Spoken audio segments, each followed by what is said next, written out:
Making Big Shifts, presented by Marketing Reboot, with your host, Josh Anderson.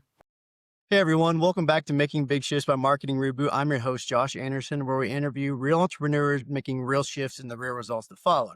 Today, I'm really excited to be joined by serial entrepreneur, AI futurist, innovation keynote speaker, author, and strategic AI advisor, Daniel Burrus. Daniel, welcome to the podcast. Thank you. My pleasure. So Daniel, I know most of the time we talk about, we will get into this later down the road, I think, in this conversation, but a lot of times we talk about making big shifts in the businesses and how that actually changed the course of people's lives. But you are really heavily leveraged and very knowledgeable in AI. And over the last 3 to 4 years, obviously that has been a big shift across everything. So why don't you go into that? How did you become so involved in that? Well, actually, I've been involved in AI going back many, many decades. And a lot of people, it's new to them, but it's actually not new. Banks and insurance companies were using AI to qualify you for loans way back in the 80s. Okay. So, of course, technology advances, it gets more powerful.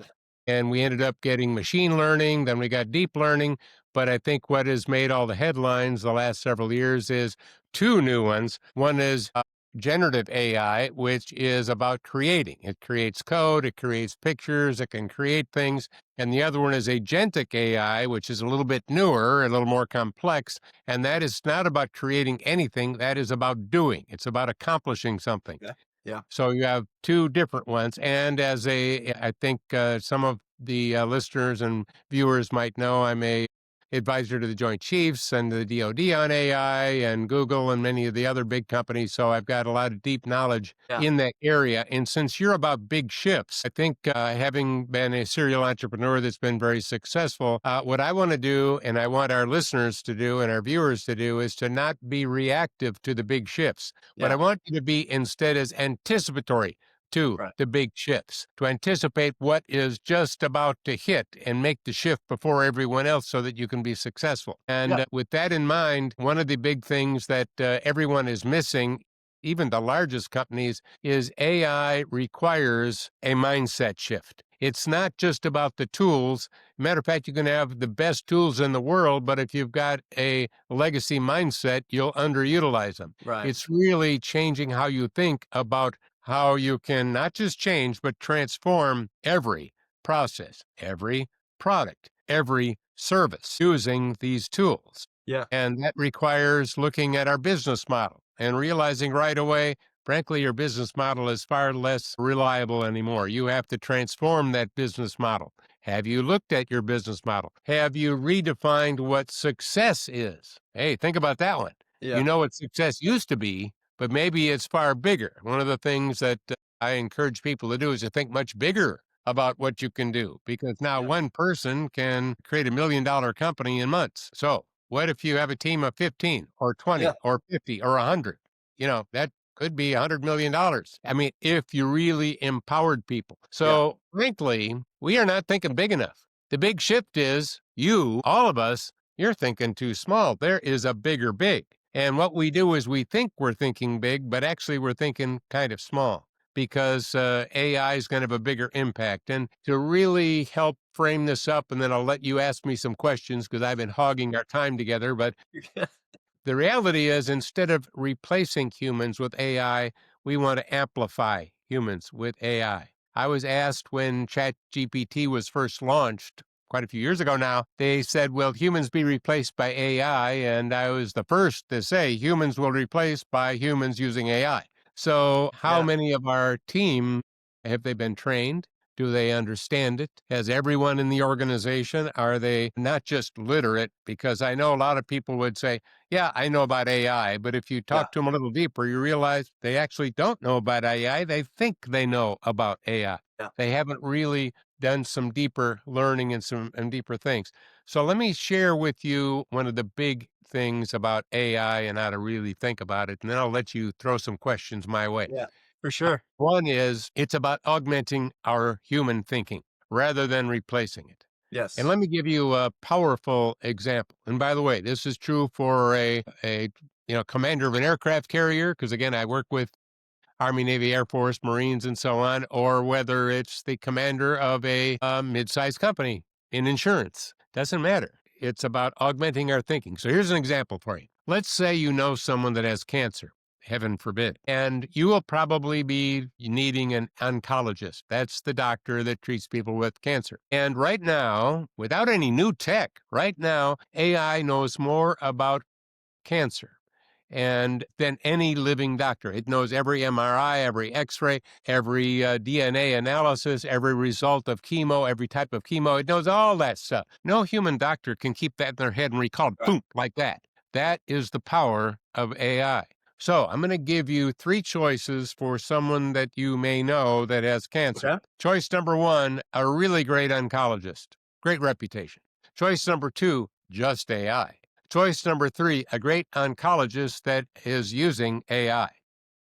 Yeah. See, that is, by the way, your future, Josh, and that is all of our futures, is augmenting our thinking with it, because we as humans can do things that AI can't. Quick example. We live in an increasingly technology world, right? With AI Yeah. and everything else. However, we live in a human world, and it's all based on trust, because it's all about relationships. Yes. And so what we want to do is look at, so what do humans do that AI can't? For example, build trust, establish a relationship, use emotional intelligence, Yes. strategic listening, which is different than just AI listening to what you have to say. It is learning to communicate versus inform. It's learning to truly collaborate versus cooperate. It's learning to out of the box, because it's good at being in the box. It's Yeah. learned your box, and it'll give you ideas based on your box. But we as humans, hey man, we're good at out of the box thinking, and that's where strategic shifts take place. So Yeah. we need to leverage our humanness more than we ever have as we join the productivity revolution that's happening right now. AI is enabling the biggest global productivity revolution we've ever had, allowing us to automate the repetitive tasks and the things that have been slowing us up and keeping us from achieving far more at every business level, at every job level, and freeing us to do higher level activities. Most people that have been in a business for 20 years, 30 years, you know what? They're coasting. They're doing well, but they're coasting. Although right now it's getting a little harder to coast. And Yeah. remember, you can only coast downhill, and there is a bottom. So it's time to not just coast, but to reinvigorate ourselves with new knowledge. Now, I've been zapping along in here, sharing a lot of things, and there are specific tools that we should be using, not just saying, hey, we've got Microsoft Copilot, so we're set. I mean, that's a good general tool that Yes. can be applied in general ways. But there are thousands of AI tools. And one little resource I want to make sure I'm sharing with everyone is I have personally reviewed over 1,500 AI tools, actually used them. How many people you know have actually used Yes. that many? And and I've separated the wheat from the chaff. And what I've done is created a report that you can download for free. I'll give it to you in a second. And I will give you the top 5 tools in all of these categories you may not even know you can do, as well as business cases of how different companies have used those to generate revenue now, not in the future. And if you go to AIstrategyreport.com, you can download that report for free. It covers prompting and everything else. Take a look at what you can do. It's Right. amazing. Remember, just tools isn't good enough. We got to deal with a mindset. Yeah. No, that's a great. I was actually, it leads right into my first question, actually later down the road, but it can be overwhelming. You just had 1,500 tools, right? That you took the bull by the horns and reviewed all of those. But how do people? What's the best way to stay in the loop about the latest things? I realize that the report that sounds. I'm gonna have to look at that myself. But how do people stay up to date on what else is going on? Well, again, we need to be anticipatory versus Yep. reactionary. So we know AI is getting beyond exponentially more powerful every day. It can be applied to anything. So if we just even take a look at that, we know that the big LLMs, now what I'm talking about for those that are not aware is I'm talking about Claude and Perplexity and ChatGPT and Gork and, the Yep. major LLMs. What are they doing? Well, they are multimodal, more so all the time, because again, we're adding a lot of functionality. They're getting better all the time, and they are adding features all the time so they don't become obsolete. Because As the smaller specialized tools, those are the 1,500 that I reviewed besides those Yeah. other ones, they're super good at very specific things, laser focused at being better than all the others. But as again, we have thousands of those. The big LLMs are finding out what people are liking and saying, Yep. okay, we'll bring that into our thing. We'll bring Exactly. that into our thing. So know that the big ones are adding functionality all the time, and it's good to keep track of that functionality. Yeah. For example, ChatGPT just added agentic AI capabilities. Uh, that used to be just a generative AI tool. Now it's got some Yeah. other one, the ability, and by the way, Claude can do that a little bit too now. They're starting to add features and functions. So what I like to be is anticipatory and know those features and functions are coming to those. How might I use those in 2026 and 2027 as I look ahead to gain new competitive Right. advantage? Yeah. And so Rather than just the current state, I want to look at the predictable future state. yeah, no, agree.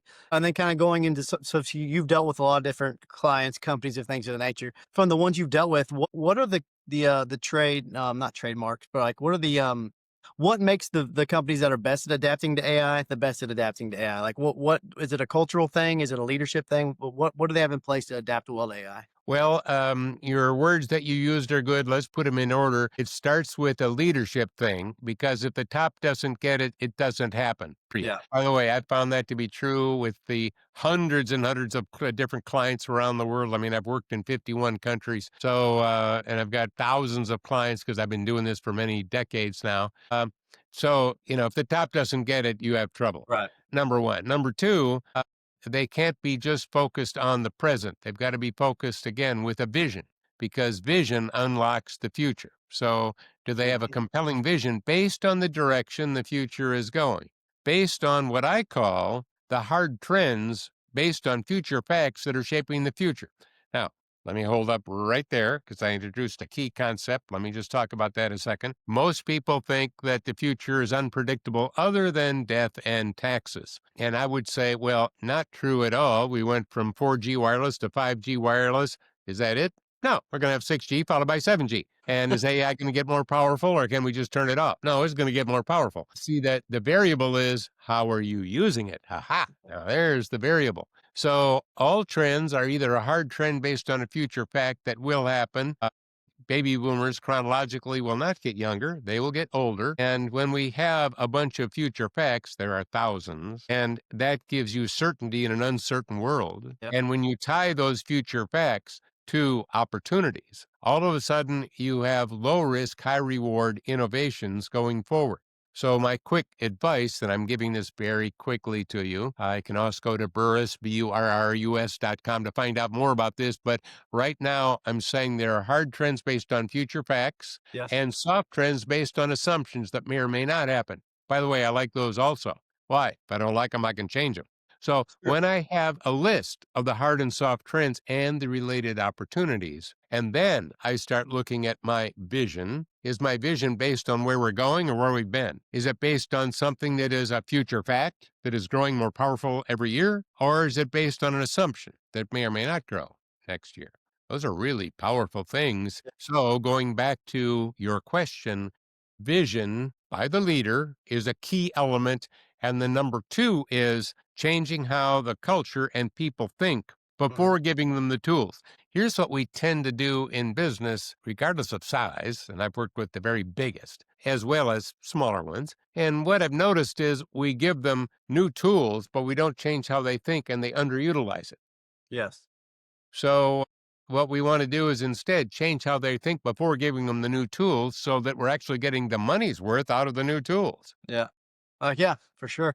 Now, you've mentioned earlier you started several businesses, serial entrepreneur, things of that nature. Do you have an example of you're implementing AI into your own one of your own companies and how the results that followed from that?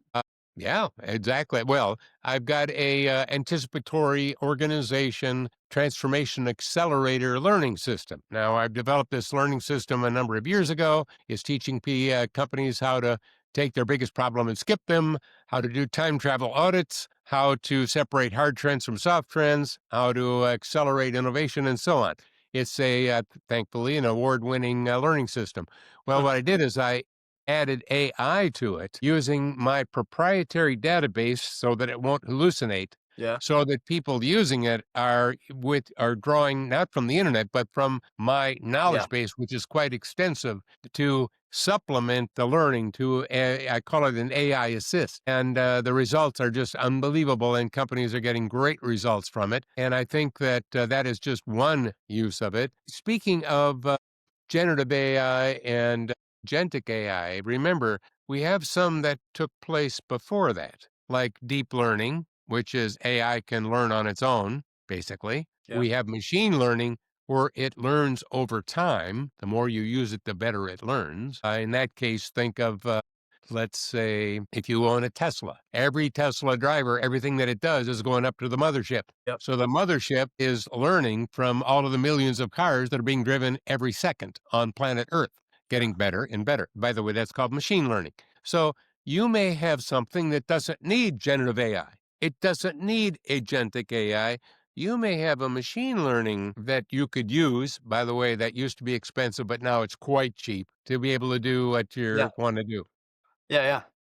So again, I could give you many examples. Right. I know we only have so much time in this, but I've been using AI for quite a long time. I Yeah. developed back when the iPhone first came out, I developed the first mobile real estate app. There was some AI use in that, and it did amazing.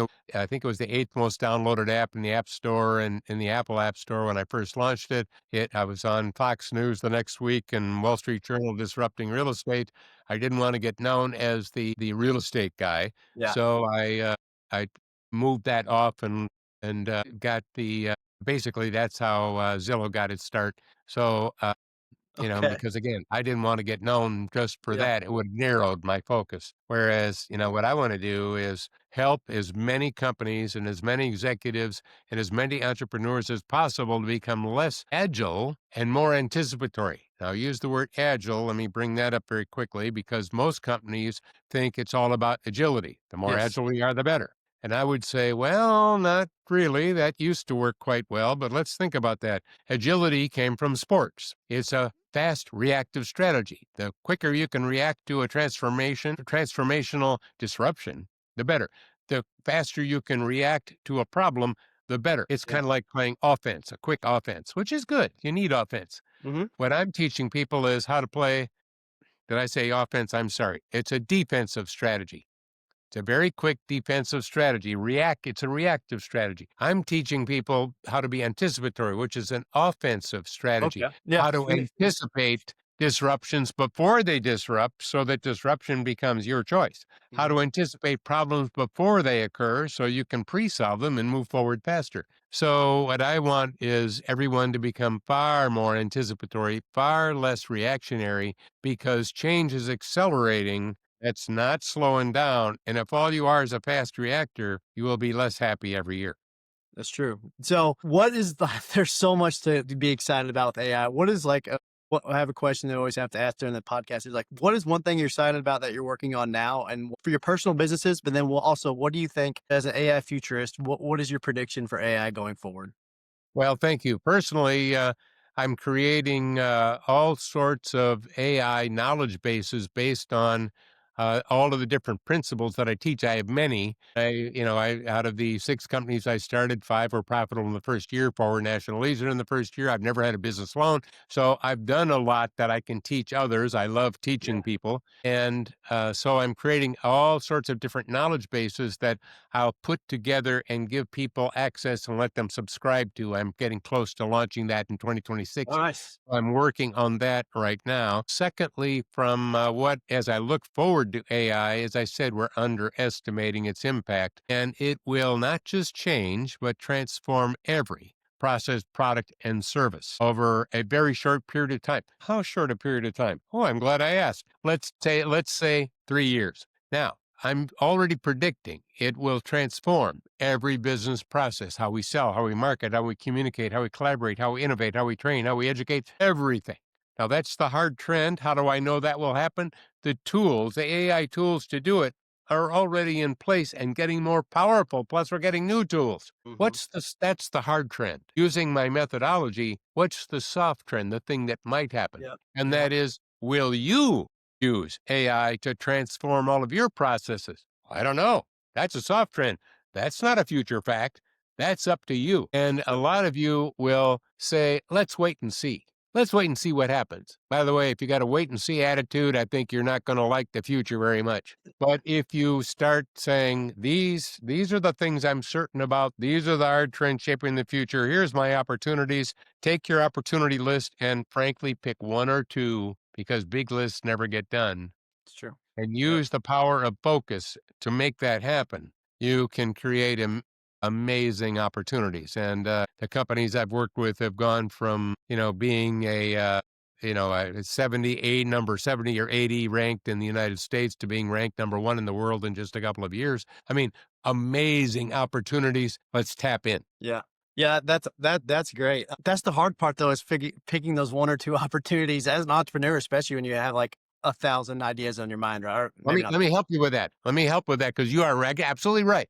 So I teach in principles because they're easier to remember.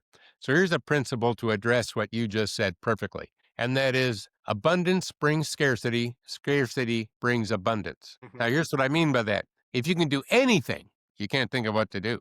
But if I narrow it down to a very sharp focus, you can think of an abundant number of things that you can do. So what I would do, since there are so many things, hey, you can transform every business process, product, and service. Where do I Yeah. start? I like low-hanging fruit.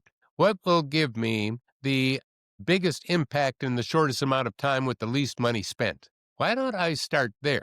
And how do I know which area to focus that on, to draw from? Well, once again, instead of looking at every business process, why don't I lay them out? There's marketing, there's sales, there's HR. Why don't I bring out all of the different activities and focus on one? Why don't I take a look at all the tools that are in my AI strategy report, the tool report, and look at what are the few tools that will help us not change but transform if it's marketing, all right? Yep. And then let's take a look at marketing what product or what service instead of all products and all services. You see Yeah. what I'm doing is I'm narrowing it Yeah. down For sure. so that I don't have the big list. I'm overwhelmed and I do nothing, but rather I boil it down to something that is actionable and doable. Mhm. Because there are some things that are really big that might take you a year or two to fully implement. Like I knew 2 years ago that I needed to create all of these knowledge bases from my knowledge that I could put Yep. into a collection and get people to subscribe to. And again, with over 1 million followers on LinkedIn and all of the connections that I've got, I can easily make that work. But that was not going to be an instant thing, because I needed to make sure and tested it to make sure the customer experience would be Right. amazing. Yeah. So that was a little longer term. There were some short term things that I did. So just like I'm doing, you have to separate it out so that you have, here's what I'm doing right now, because there's a short hit I can get on that Yeah. and do really well. And then here's some things that go a little further. No, that's great advice, and that's something that all entrepreneurs struggle with. And I think that's just start to take a little bit of actions here and there to eat the big fish, so to speak, kind of. How do people get in touch with you? I know you gave us a couple resources already, but Yeah. If you go, a couple of things I'll share. First of all, if you go to Burrus, BURRUS.com, you can find access to, I've written thousands of blogs. You can find them there. You could probably find them on the internet, but that'll help you find them. yes, You can check out the learning system, which I mentioned is award winning. You can use my name, Daniel Burrus, and go to Amazon and find my best selling books. I've written 7. So you can find them there. If you go, remember the yep, AIstrategyreport.com, you can download that. Also on Burrus.com, I recommend you download my 2026 25 hard trends, mm, technology hard trend report, because it's more than just AI that's out there. hmm, We've got game-changing, huge, AI, different tools that are changing our world, and we're so focused on AI, we're missing some of the other giant opportunities. So take a look at my 25 technology hard trend report. that you can download for free. And I think you will find some amazing opportunities. Keep your opportunity antenna up when you're looking. So there you go. There's a bunch of things that you can do. And again, remember what I said in the very beginning. You're not thinking big enough about what AI and its impact. You think you're thinking big. Actually, you're thinking too small. There's a bigger big. When you look at my strategy report, you look at my 25 tech trends report, and you start doing a little bit on analyzing the hard trends, all of a sudden the future becomes far more visible. It's kind of like driving at night and turning your bright lights on versus your dim lights, except in this case, the bright lights are aircraft landing lights. You will see farther out into the future, giving you a competitive advantage. Yeah, that's great. And I was going to ask for one piece of final advice, but you wrapped it up very nicely with that. That's great advice. I appreciate you coming on the podcast. We could have talked for an hour. We might have to do a part 2 later on for sure, because this is very enlightening. All right. Thank you for having me on. I appreciate it. All right, guys, that's a wrap. Thank you so much for listening to Making Big Shifts by Marketing Reboot, where we help business leaders focus on what's important and actually matters in their marketing. Please sure to like, subscribe this, and we'll talk to you next week. Thank you for listening to Making Big Shifts. Like, share, and follow for more. Join us next time on Making Big Shifts, presented by Marketing Reboot.